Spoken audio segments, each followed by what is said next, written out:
exécutif de l'équipe spéciale de l'accord de Lusaka, Monsieur le représentant de la Commission de l'Union européenne au Congo, Monsieur le représentant du secrétariat de la Commission des forêts d'Afrique centrale, c'est Monsieur le secrétaire exécutif lui-même qui est là, Monsieur le chef de projet ENAC, Monsieur le représentant du chef du bureau régional Interpol pour l'Afrique centrale, officier spécialisé en matière de lutte contre la criminalité environnementale, Monsieur le secrétaire permanent de l'OCEFSA, Monsieur le directeur en charge de la gestion de la faune des États de la sous-région d'Afrique centrale, distingués invités en vos rangs, grades et qualités, Mesdames et Messieurs, en cette circonstance solennelle consacrée à l'ouverture des travaux de la série d'activités régionales portant sur les crimes contre la faune et la flore sauvage d'Afrique, l'honneur me choix d'exprimer la gratitude du gouvernement de la République du Congo pour le choix porté sur notre pays d'abriter les présentes assises. Aussi, tout en félicitant l'ensemble des participants pour avoir répondu nombreux à notre invitation, je voudrais particulièrement souhaiter une chaleureuse bienvenue et un agréable séjour en terre congolaise à tous les invités et personnalités de marque venus de l'extérieur du pays dont la présence en ce lieu rehausse d'un cran les cas de la présente cérémonie. Distingués invités, Mesdames et Messieurs, l'Afrique, notre cher continent, doté de richesses incommensurables, est depuis quelques décennies en guerre contre les braconniers et trafiquants de tous bords qui se livrent régulièrement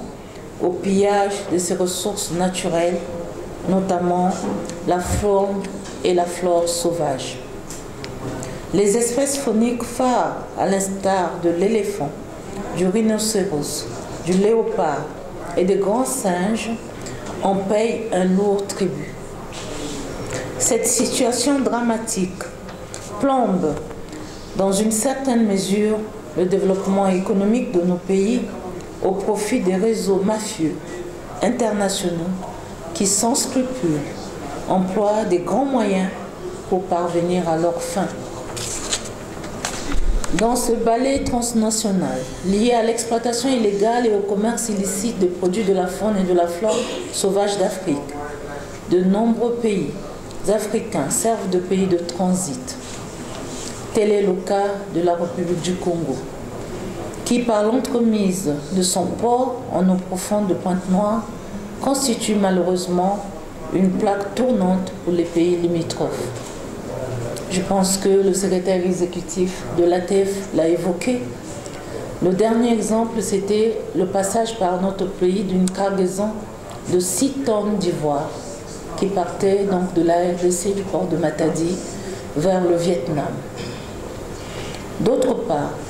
le fait d'être entouré par des pays ayant en leur sein des conflits armés est une des raisons de l'introduction des braconniers lourdement armés qui traversent nos frontières pour sévir dans les confins des écosystèmes forestiers. En effet, des investigations menées par nos différents services habilités révèlent que ces actes odieux sont perpétrés par des individus organisés en réseau qui profitent de certains dysfonctionnements et faiblesses de notre dispositif administratif en vue d'alimenter les marchés noirs internationaux en considération de la montée en flèche du prix de l'ivoire, par exemple. Comme nous le savons tous désormais, les fonds blanchis issus de la commercialisation de l'ivoire et d'autres trophées contribuent à alimenter les conflits armés et à financer le terrorisme, créant ainsi l'instabilité dans certains de nos pays. Allons-nous, en tant que filles et fils de ce continent, continuer à tolérer une telle infamie? Allons-nous continuer à assister indifférents à la disparition de nos espèces emblématiques et à l'exportation effrénée et illégale de nos richesses? Distingués, invités, chers experts, mesdames et messieurs, à ces interrogations, les filles et fils d'Afrique ont répondu non. ce depuis des décennies. En effet, face à cette situation devenue insoutenable,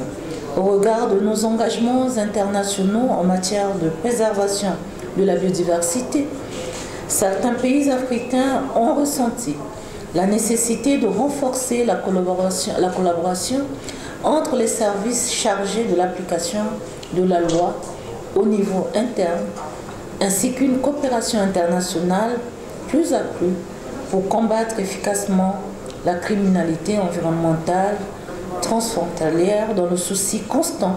d'assurer la pérennité des ressources floristiques et fauniques au profit des générations actuelles et futures. L'accord de Lusaka procède de cette vision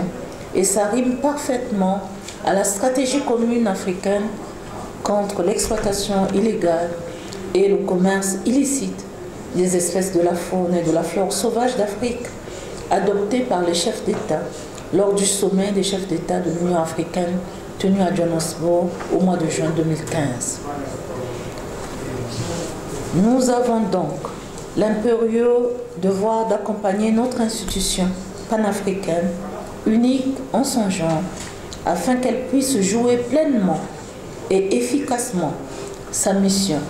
Et ceci permettra de contribuer à l'application du plan d'action de lutte contre la criminalité environnementale de la stratégie commune africaine.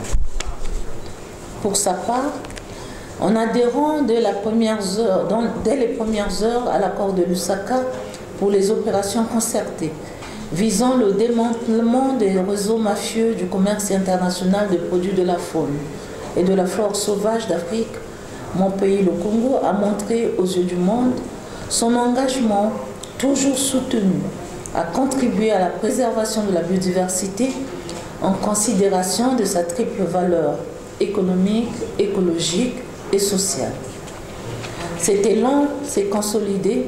à travers l'organisation à Brazzaville, je le disais, du 27 au 30 avril 2015 de la conférence internationale sur l'exploitation illégale et le commerce illicite des espèces de la faune et de la flore sauvage d'Afrique. Dans le même ordre d'idées, la préservation de la biodiversité est inscrite comme urgence des temps présents dans la marche vers le développement, programme de société de son Excellence M. Denis Sassou Nguesso, président de la République, chef de l'État. C'est dire que dans mon pays, le Congo, la lutte contre l'exploitation illégale et le commerce illicite de notre patrimoine n'est pas un vain mot et constitue une préoccupation au plus haut niveau. Distingués délégués, mesdames et messieurs, la tenue du présent séminaire de formation de 3 jours axé sur les enquêtes et les poursuites judiciaires ainsi que d'autres activités connexes vient à point nommé car l'intensification et la complexité du double phénomène du braconnage ainsi que du trafic illicite de la faune et de leurs produits nécessitent que soit développée une approche concertée de l'ensemble des parties prenantes afin de parvenir au démantèlement des dits réseaux mafieux. Dans notre pays, cette problématique est désormais traitée à travers une commission interministérielle sous l'autorité du Premier ministre, incluant les ministères de la Défense, de l'Intérieur, de l'Environnement et celui de l'économie forestière dont j'ai la charge. Aussi, voudrais-je saluer le partenariat de la République du Congo avec l'équipe spéciale de l'accord de Lusaka, le projet ENAC, la Commission des forêts d'Afrique centrale, sans oublier l'Union européenne, notre partenaire historique, grâce à qui la série des activités visant à lutter contre les crimes fauniques a été rendue possible. Eu égard à l'expertise avérée des éminents participants, je présume que de fructueux échanges vont avoir lieu dans ce somptueux décor et reste persuadé que toutes vos activités respectives, à commencer par cet atelier de formation, seront couronnées de succès. J'ose espérer également que des résolutions fortes, accompagnées d'un plan d'action réaliste et réalisable, seront prises au terme de vos travaux afin de marquer un nouveau départ dans la lutte acharnée contre le braconnage et les réseaux illicites transnationaux. Sur ce, je déclare ouverts les travaux de la série d'activités régionales portant sur la lutte contre l'exploitation illégale et le commerce illicite de la faune et de la flore sauvage et leurs produits. Je vous remercie pour votre aimable attention.